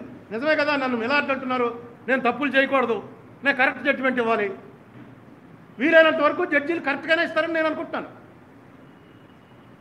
చట్టం తన ఫలితం చేసుకుంటూ పోతుంది, ఏమి చేయదు. చట్టం ఎక్కడికి పోదండి, గవర్నమెంట్ నడిపితేనే పోతుంది. జడ్జి గారు ఏమి ఇంటికి వచ్చి నేను అరెస్ట్ చేయడు, నువ్వు అరెస్ట్ చేసి జడ్జి గారి దగ్గర తీసుకెళ్ళాలి చట్ట ప్రకారం. చట్టం అంటే ఏ పని చెయ్యందే చట్టం బుక్లో ఉంటుంది. అది దాన్ని అమలు చేయవలసిన బాధ్యత ప్రభుత్వాలది. ప్రభుత్వం చేస్తుంది తప్ప రైటా తేల్చవలసిన బాధ్యత జడ్జింది. మీరు మీ ఇష్టం వచ్చినట్టుగా పోస్టింగ్లు పెడితే జడ్జీలు ఎందుకు ఊరుకుంటారు? వాళ్ళు మనుషులు కాదా? నాకు ఆశ్చర్యం వేస్తుంది అనమాట. ఈ జడ్జీలు పోనీ ఇదంతా బ్రిటిష్ వాడు ఏమన్నా తెచ్చి మన నెత్తిన పెట్టిపోయాడా? స్వాతంత్రం వచ్చాక మనమే కదా కాన్స్టిట్యూషన్ రాసుకున్నాం. We the people of India మనమే రాసుకున్నాం కాన్స్టిట్యూషన్. ఎందుకు జడ్జీలతో మీకు గొడవ అసలు? అలాంటి పోస్టింగ్లు పెడితే మీ పార్టీ పెద్ద లీడర్ ఒక ఆయన అంటాడు, ఏం భయపడకండి, మీకు అండగా పార్టీ ఉంటుంది. ఇలాంటివన్నీ కూడా మాకు చాలా అలవాటే, మేము మిమ్మల్ని కాపాడుతాం. అరే కాపాడాలంటే కాపాడు, సీక్రెట్ కాపాడు. ఇదేంటంటే మొత్తం ఆళ్ళు కాదురా, దాని వెనకాల మా పార్టీ కూడా ఉందని తొడగొడుతున్నారా? మీకు కోర్టులు అంటే ఇన్సిడెంట్లు ఒకసారి చరిత్ర చదవండి. వివి గిరి గారు ప్రెసిడెంట్ ఆఫ్ ఇండియా ఎలక్ట్ అయ్యాడు. ప్రెసిడెంట్ ఆఫ్ ఇండియా మీరు ఎవరు పుట్టుండరు. ఎలా ఎలక్ట్ అయ్యాడు? ఇండిపెండెంట్ కాంగ్రెస్ క్యాండిడేట్ని ఓడించి సంజీవ్ రెడ్డి గారిని వివి గిరి గారు నెగ్గాడు. ఎవడో ఒకడు నామినేషన్ వేసేట ప్రెసిడెంట్గా, నామినేషన్ చెల్లలేదు, పక్కన పెట్టేశారు. అతను సుప్రీంకోర్టుకి వెళ్ళాడు, వివి గిరి ఎన్నిక చెల్లదు అని. వెళ్ళేటప్పుడు సుప్రీంకోర్టు వాళ్ళు రూల్ ప్రకారం వీడికి వచ్చింది కాబట్టి వివి గిరి విట్నెస్ కూడా రికార్డ్ చేయాలి, ఎవిడెన్స్ రికార్డ్ చేయాలి. సుప్రీంకోర్టు అంతా కూర్చుని అనుకున్నారు, ఆయన ప్రెసిడెంట్ ఆఫ్ ఇండియా, ఆయన్ని కోర్టుకు పిలవడం బాగుండదు, ఎందుకంటే జడ్జిని నియమించేదే ఆయన. అందుకని ఏం చేశారంటే ఆ రోజున మనం ఒక ఆర్డర్ ఇద్దాం, కమిషన్ అపాయింట్ చేసి కోర్టు తరఫున ఒక ప్లేడర్ గారు, పెద్ద ప్లేడర్ ఎవడో వెళ్ళి వివి గిరి గారి ఇంటి దగ్గర ఆయన ఎవిడెన్స్ రికార్డ్ చేసుకుని వస్తాడు. ఆ రకంగా మనం లా సాటిస్ఫై చేసినట్టు అవుతుంది, దేశ ప్రజలకి చట్టం చాలా ఉన్నత స్థానంలో ఉంది అని అనిపించవచ్చు అని వాళ్ళు నిర్ణయం తీసుకున్నారు. అది ఎప్పుడు రేపు సోమవారం నాడు వాయిదాలో ప్రకటిస్తారు. సోమవారం నాడు పొద్దున్నే కోర్టు తెరిచే టైంకి వివి గిరి గారు సొంత కారులో అక్కడికి వచ్చేసాడు. వివి గిరి వచ్చేస్తున్నాడు అనగానే జడ్జీలకి ఎవరికి మతి లేదు. ఇదే ప్రెసిడెంట్ ఆఫ్ ఇండియా కోర్టుకు వచ్చేస్తున్నాడు, ఇదేంటో కోర్టుకు వచ్చేస్తున్నాడు, ఏం చేయాలరా అంటే ఇప్పుడు ఆయన కోర్టులోకి ఎంటర్ అవుతాడు, జడ్జీలు లేచి నిలబడాలా? ప్రెసిడెంట్ వస్తే ఖచ్చితంగా నిలబడాలి, జడ్జీలు నిలబడాలా? ఆయన వచ్చి నమస్కారం పెడతాడు, జడ్జీలు నమస్కారం పెట్టాలా? ఇవన్నీ ఎప్పుడు జరగని విషయాలు. వచ్చేసాడు ఆయన లోపలికి వచ్చేటప్పటికి ఒక కుర్చీ బంట్లో తీసుకొచ్చి ఒక కుర్చీ వేసాడు. ప్రెసిడెంట్ వచ్చాడు, ఆయన లోపలికి వస్తూనే ఇలా నమస్కారం పెట్టుకుంటూ వచ్చాడు. జడ్జీలు ఎవడో లేవాలా, అందరూ కూర్చునే ఉన్నారు. ఆయనకి ఎవడో లేచి నమస్కారం పెట్టాల, ఎందుకంటే ఆయన పెడుతున్నది జడ్జికి కాదు, పీఠానికి. అత్యున్నతమైనటువంటి పీఠం అని ఏదైతే అనుకున్నామో ఆ పీఠానికి ప్రెసిడెంట్ ఆఫ్ ఇండియా కూడా లొంగే ఉంటాడు. ఆ వేళ వివి గిరి వెళ్ళటం ద్వారా ఇచ్చినటువంటి మెసేజ్ అది. ఇవన్నీ చరిత్రాత్మకమైనటువంటి ఇన్సిడెంట్లు. అయిపోయింది కేసు. ఆ కేసులో పెద్ద పసం లేదు, ఈయన వచ్చాడు ఏదో చెప్పాడు వెళ్ళిపోయాడు, కేసు అయిపోయింది. పివి నరసింహరావుని చూసాం, రోజు కోర్టు చుట్టూ తిరుగుతుండేవాడు. పివి నరసింహరావు బెయిల్ ఎలా వచ్చింది చివరికి? పెద్ద పెద్ద ప్లేడర్లు గంటకి 10 లక్షలు తీసుకునే వాళ్ళందరూ వచ్చి వాదించారు. తెలిసిపోయింది, ఇంటెలిజెన్స్ రిపోర్ట్ వచ్చింది. జడ్జి గారికి మంటెక్కిపోయిందండి, వీళ్ళంతా వచ్చి ఇంత ఇంగ్లీష్లో మాట్లాడుతున్నారంటే నాకు మంటెక్కిపోయింది, బెయిల్ ఇవ్వాలా వద్దా అని దాని మీద మాట్లాడమంటే కాన్స్టిట్యూషన్ ఆర్టికల్ సోన్సో తొక్క చెక్ రేపు మిమ్మల్ని పంపించేస్తున్నాడండి రిమాండ్కి అన్నారు. ఎస్పీజీ వాళ్ళు వెళ్ళి చూసుకున్నారు ఏ సెల్లో పెట్టాలి ఇన్ని, ఎందుకంటే ఆయన ఎస్పీజీ ప్రొటెక్షన్లో ఉన్నాడు. తిహార్ జైలుకి వెళ్ళి చూసుకున్నారు. ఇవన్నీ పేపర్లో వచ్చాయి. పివి గారికి రేపు నో బెయిల్ అంటాడని. పివి గారు ఆయన కరణం గారు కాబట్టి పిలిచి ఓ చిన్న ప్లేడర్ని పంపాడు.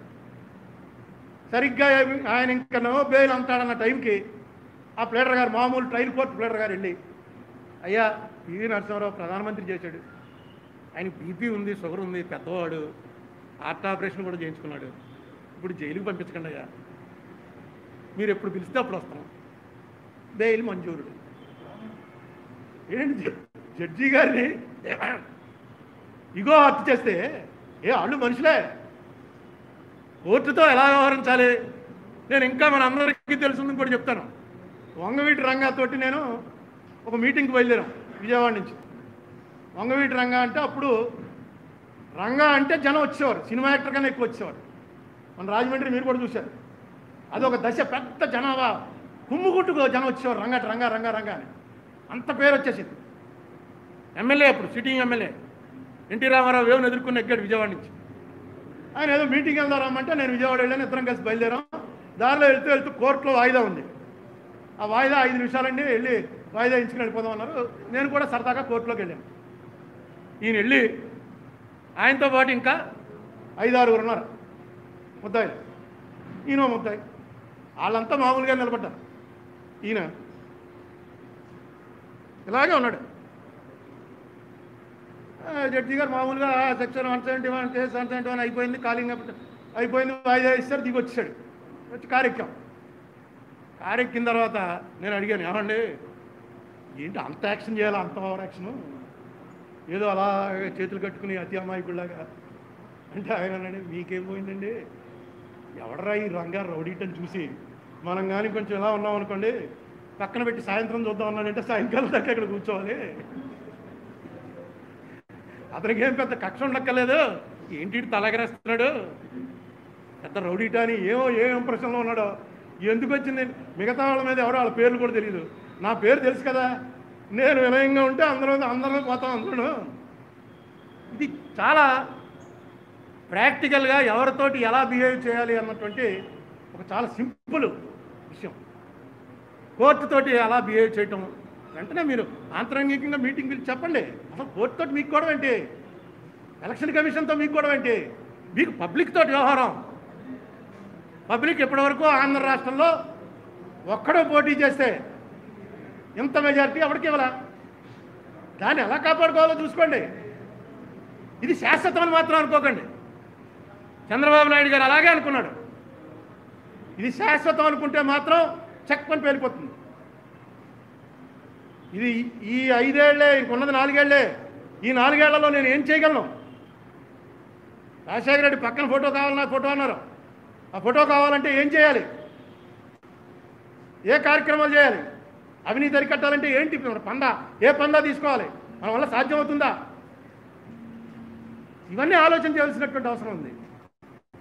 మీరు బడ్జెట్ పెట్టారు, మొత్తం మీద ఇంకోసారి చెప్తాను కానీ నిన్న ఆయన మీటింగ్లో మొత్తం చదువుకుంటే నాకు అర్థమైంది ఏంటంటే, ఈ సంవత్సరం ఈయన పంచిపెట్టేటువంటి వాటికి జగనన్న విద్యా కానుక, జగనన్న గోరుముద్ద, జగనన్న విద్యా దీవెన, జగనన్న వసతి దీవెన, వైఎస్ఆర్ రైతు భరోసా, వైఎస్ఆర్ పంటల ఉచిత బీమా, వైఎస్ఆర్ పరీక్షా కేంద్రంలా, వైఎస్ఆర్ జగన్ వైఎస్ఆర్, ఇవన్నీ కలిపి లెక్కేస్తే 80,556 కోట్లు ఈ సంవత్సరం మీరు ఖర్చు పెట్టాలి. 80,556 కోట్లు. ఇది కాకుండా మీరు కొత్తగా పెట్టినటువంటి 1,20,000 మంది సచివాలయ ఉద్యోగులకి నెలకి 180 కోట్లు జీతాలు, 15,000 చొప్పున, 2.5 లక్షల వాలంటీర్లకి నెలకు 5,000, 1,25,000 కోట్లు. ఈ మొత్తం కలిపితే సంవత్సరానికి 84,216 కోట్లు మీరు కేవలం మీ ప్రామిస్లు. ఇది గవర్నమెంట్ కాదు. గవర్నమెంట్ నడపడానికి అయ్యేటువంటి ఎక్స్పెండిచరు, రెవెన్యూ ఎక్స్పెండిచర్ వేరు. ఈ ప్రామిస్లు ఎలా ఫుల్ఫిల్ చేయాలని ఆలోచన చేస్తున్నారు. యాజ్ ఇట్ ఈజ్ చాలా బ్యాడ్ కండిషన్లో ఉంది స్టేట్.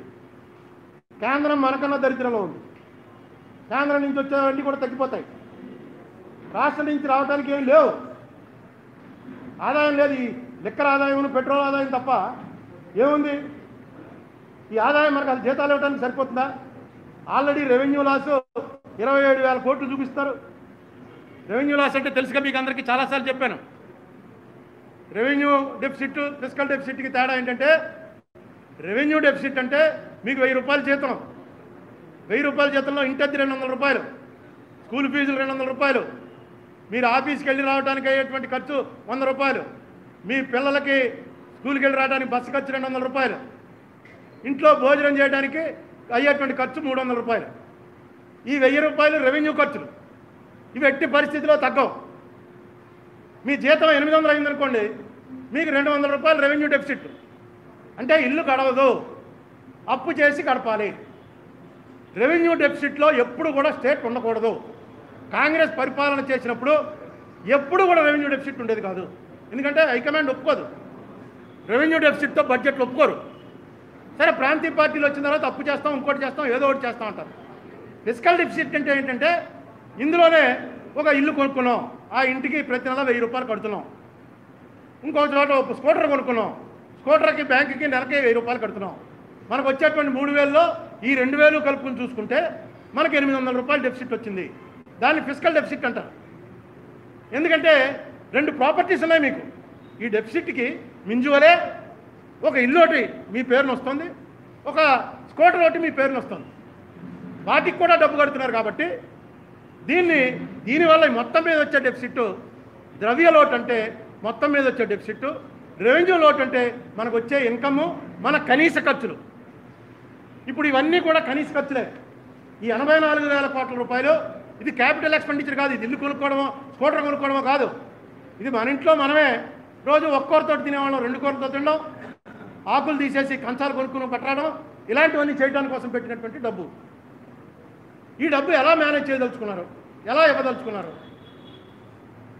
ఇది నిజంగా చాలా క్రిటికల్. నాకు ఈ గవర్నమెంట్లో పెద్ద ఎవరు కూడా డిస్కస్ చేసేవాళ్ళు ఎవరు లేరు కాబట్టి నేను చేయలేకపోయాను. ఇది చాలా డిస్కషన్ పాయింట్. ఎందుకంటే భారతదేశంలో ఇన్ని వేల కోట్ల రూపాయల నవరత్నాలంటూ ప్రకటించి ఇన్ని వేల కోట్ల రూపాయలు ప్రజలకు పంచిపెడతామంటూ చెప్పి అధికారంలోకి వచ్చినటువంటి పార్టీ కాబట్టి, మాట తప్పను మడమ తిప్పను అన్నది మీ స్లోగన్ కాబట్టి మీరు ఇది ఇస్తాము అని అంటున్నారు. కానీ ఎక్కడి నుంచి తెచ్చిస్తారు? అప్పు కూడా దొరకదు. FRBM లిమిట్స్ దాటిపోతే అప్పు ఎవరు? అప్పు తెచ్చుకోవడానికి వీలు లేకుండా మొత్తం బాకీలు పెట్టేసి చంద్రబాబు నాయుడు మాకు పీక నొక్కేసి ఊపిరి అందకుండా చేసి వెళ్ళిపోయాడు అని మీరే చెప్తున్నారు. ఇవన్నీ చేస్తానంటున్నారు. బడ్జెట్లో చూస్తే ఎలా వస్తుందో ఏం చెప్పలేకపోయారు. బడ్జెట్ అంటే ఓన్లీ ఒక ఊహాజనితం, ఇవన్నీ ఇస్తాము అని. డబ్బు ఎక్కడి నుంచి వస్తుందంటే రెవెన్యూ డెఫిసిట్ 27,000 కోట్లు చూపిస్తున్నారు. దీన్ని చాలా సీరియస్గా తీసుకోండి. ఎందుకంటే ఇచ్చినా ఇవ్వకపోయినా, ఇస్తే మీకు ఎంత జైలు కొడతారో, ఇవ్వకపోతే అంత యాంటీ వచ్చేస్తుంది. దానికి కారణం కోర్టులను, నిమ్మగడ్డను, ఇంకొక ఏబి వెంకటేశ్వరరావును, ఇంకోటనో చెప్తే ఒప్పుకోరు జనం. ఇచ్చారా లేదా? ఇవ్వలేకపోతున్నారు. క్లియర్గా చెప్పండి. జనంతో అబద్ధాలు చెప్పద్దు. జనం దగ్గర సత్యం అసలు దాచద్దు. ఆర్థిక పరిస్థితిని బట్టి ఇదిగో ఇది ఏం చేయమంటాం. జనం మీ మాట ఎప్పుడైతే ఎప్పుడు నమ్ముతారంటే మీరు చెప్పిన కరప్షన్ ఫ్రీ గవర్నమెంట్ కూడా ఇస్తున్నప్పుడే.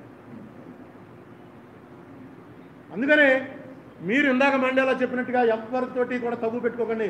నెక్స్ట్ తగ్గు పెట్టుకున్న వాళ్ళందరూ కూడా మనం ఎవరితో తగ్గు పెట్టుకున్నా పర్వాలేదు, అందరూ ఎల్వి సుబ్రహ్మణ్యాలే అనుకోకండి. అందరూ ఎల్వి సుబ్రహ్మణ్యాలు ఉండరు. గోవిందా అనుకుంటారు, దేవుడు ఏది చేసుకుంటే అదే చేసుకుంటాడు పోనీ అని వెళ్ళిపోవడానికి. నిమ్మగడ్డ రమేష్ కుమార్ ఉంటాడు, ఏబి వెంకటేశ్వరరావు ఉంటాడు. పోరా నువ్వంటే పోరు.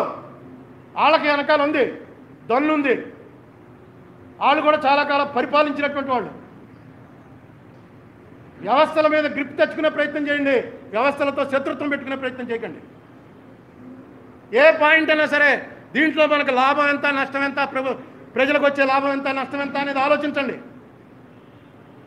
వీడిని కొట్టావా లేదా అదే నాకు కావాలనుకుంటే మాత్రం దెబ్బతింటారు, ఖచ్చితంగా దెబ్బతింటారు. ఆ లైన్లోకి వెళ్ళకండి. Now you are no more Jaganmohan Reddy, you are the chief minister. అది కూడా అత్యధిక మెజార్టీతోటి. ఈ రాష్ట్రంలో ఇప్పటివరకు చరిత్రలో ఎవరికి ఇవ్వనంత నమ్మకం మీకు ఇచ్చారు. అదొక్కటే మీకు కనబడాలి తప్ప ఇవన్నీ చిన్న చిన్న చిల్లర విషయాలకు ఎక్కువ టైము స్పెండ్ చేయకండి అని ఒక పౌరుడిగా చెప్తున్నాను. తర్వాత పోలవరం ఒకటి జరుగుతుంది పని అంటున్నారు.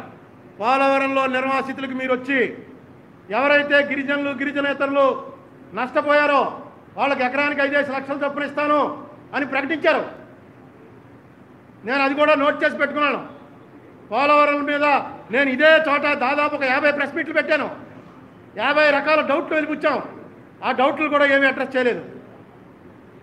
ఇప్పుడు ఆ కోయద నుంచి వచ్చేటువంటి వాటర్ మీద నిన్న మొన్న అది కూడా ఒక సబ్జెక్ట్ వచ్చింది. ఎవరైనా రిటైర్ అయిపోయిన పాత మేధావులైనటువంటి ఇంజనీర్లు ఉన్నారు, వాళ్ళని పెట్టండి. వాళ్ళు మీ దగ్గర రూపాయి తీసుకోరు. వాళ్ళని పిలిచి ఒకసారి మాట్లాడండి. రాజశేఖర రెడ్డి చేసేవాడు. పిలిచి మాట్లాడితే మీకు నష్టమే ఉండదు. ఏంటంటే దీనిలోంచి ఎలా బయటపడాలని అడగండి.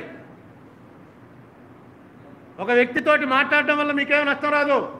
మీరు ఎక్కువ మాట్లాడడం వల్ల మీకు నష్టం వస్తుంది. మీరు ఎక్కువ మాట్లాడకండి, మాట్లాడినా మాస్క్ పెట్టుకుని మాట్లాడండి. ఎందుకంటే మాస్క్ అందరినీ పెట్టుకోమంటున్నాం కాబట్టి ముందు మనం కూడా పెట్టుకోవాలి.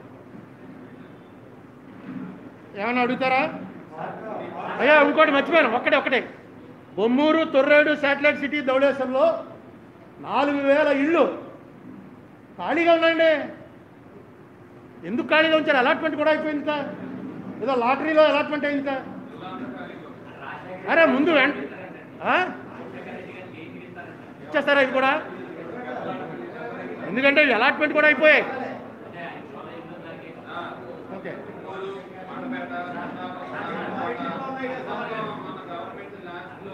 అయ్యా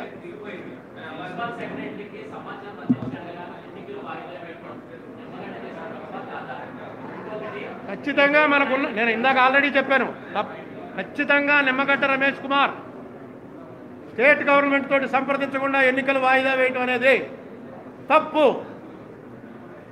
అందులో ఏ అనుమానం లేదు ఎవరికి. కానీ ఇప్పుడు దాని పక్కన పెద్ద గీత గీశారు, ఆ తప్పు చిన్నదైపోయింది. సుప్రీంకోర్టు కూడా చెప్పింది, ఇక ముందు ఎలక్షన్ల గురించి ఏ చర్య ఏం తీసుకున్నా అడిగి చేయి, స్టేట్ గవర్నమెంట్తో కన్సల్ట్ చేయండి. ఆ చేసిన తప్పు చిన్నదైపోయింది. వీళ్ళు తీసుకున్నటువంటి ఇంకొకళ్ళు నియమించడం, ఎలా ఆర్డినెన్స్ తీసుకురావడం, కోర్టులో గొడవ, ఇవన్నీ పెద్దదైపోయాయి.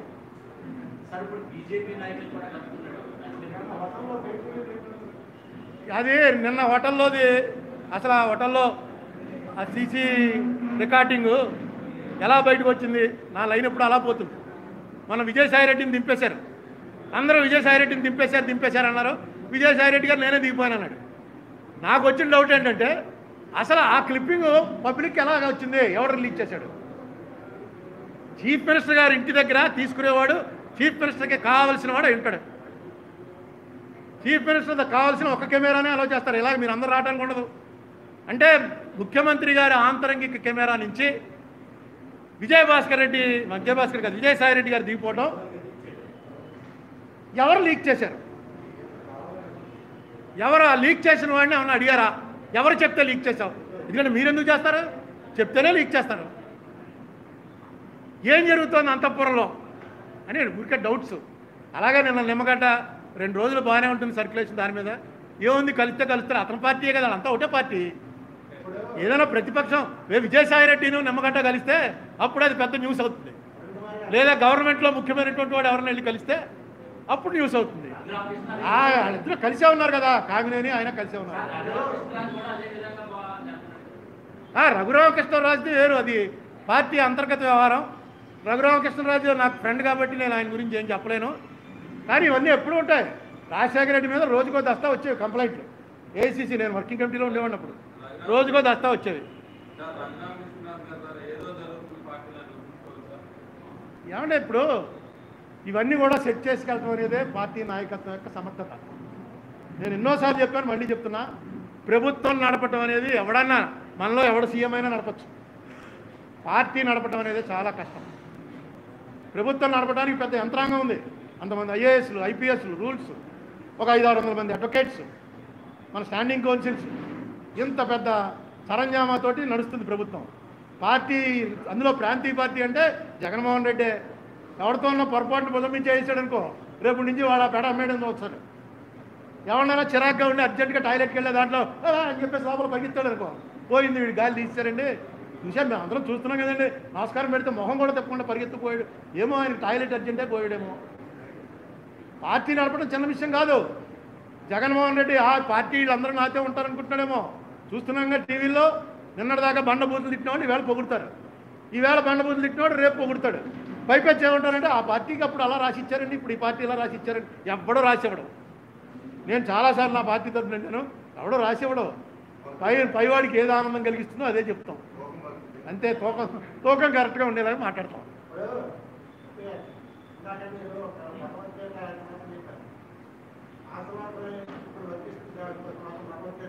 ఏది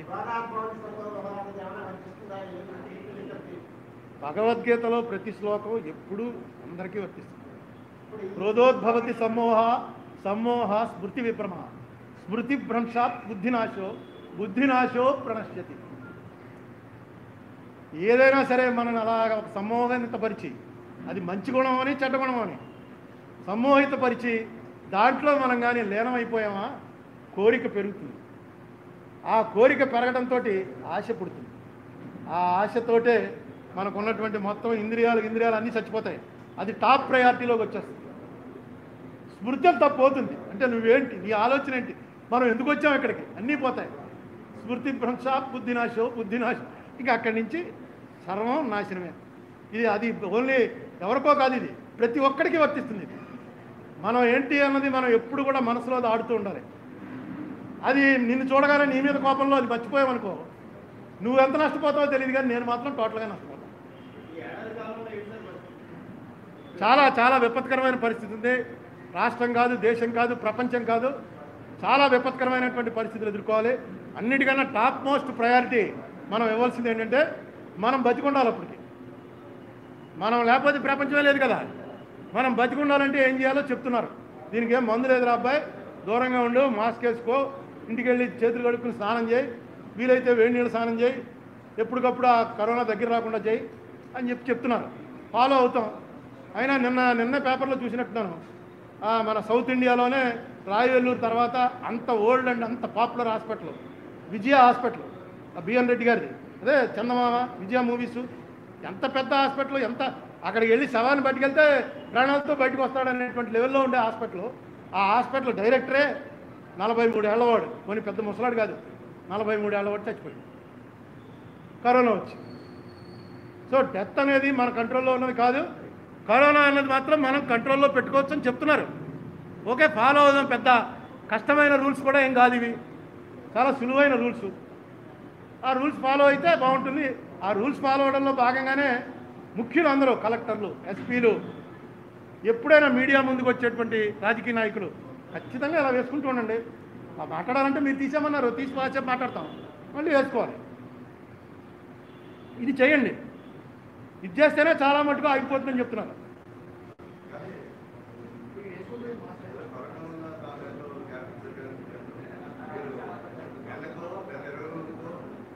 అంటే నేను కరోనా అని కాదు, నా దగ్గర నాకు ఒక దురలవాటు ఉంది. నేను నేను ఎంపీగా కాంగ్రెస్ పార్టీలో ఎక్కువగా మాట్లాడుతున్నప్పుడు కూడా నా దగ్గర ఏదో కాగితం ఉంటే తప్ప నేను మాట్లాడిన మీకు అందరికీ బాగా తెలుసు. ఏదో ఒక ఆధారం లేకుండా నేను మాట్లాడను. ఈవేళ ఆధారాలు తీసుకోవడానికి 4 నెలల నుంచి ఏమీ లేదు అసలు. ఇప్పుడు కూడా రైట్ టు ఇన్ఫర్మేషన్ అడిగాను కాబట్టి అడిగాను రా అని చెప్తున్నా. ఖచ్చితంగా దాని మీద వస్తుంది. రైట్ టు ఇన్ఫర్మేషన్ తప్పించుకోలేరు. 10 రోజులు 15 రోజుల్లో వస్తుంది. వచ్చిన తర్వాత మళ్ళీ ప్రెస్ మీట్ పిలిచి చెప్తాను.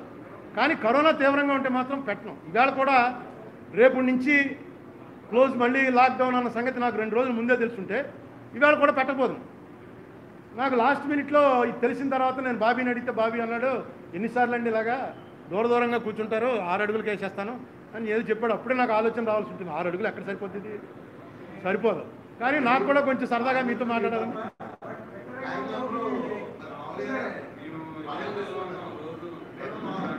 అందుకే మీరు జాగ్రత్తగా ఉండండి. మీరంతా వనరబుల్.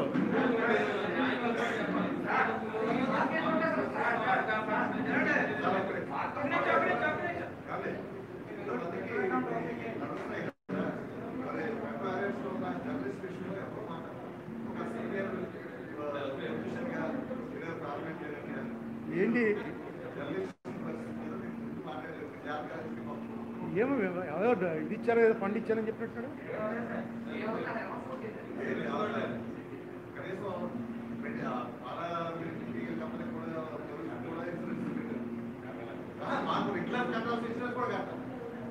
ఖచ్చితంగా పెట్టాలండి. అదే మీరు పోలీసు, హెల్త్ ఎంత వల్నరబుల్లో మీరు కూడా అంతే వల్నరబుల్.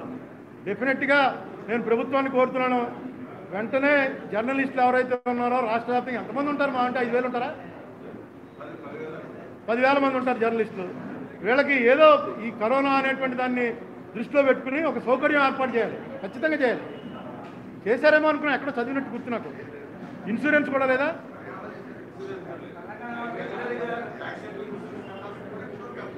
ఇమ్మీడియట్గా కట్టాలండి. తెలంగాణలో మనోజ్ చనిపోయాడని చెప్తారు. ఈ నేపథ్యంలో ఉన్న ఖచ్చితంగా వెంటనే చేయాలి. ప్రభుత్వానికి విజ్ఞప్తి చేస్తున్నాను మీ ద్వారా. ప్రభుత్వంలో వాళ్ళతో కూడా చెప్తాం.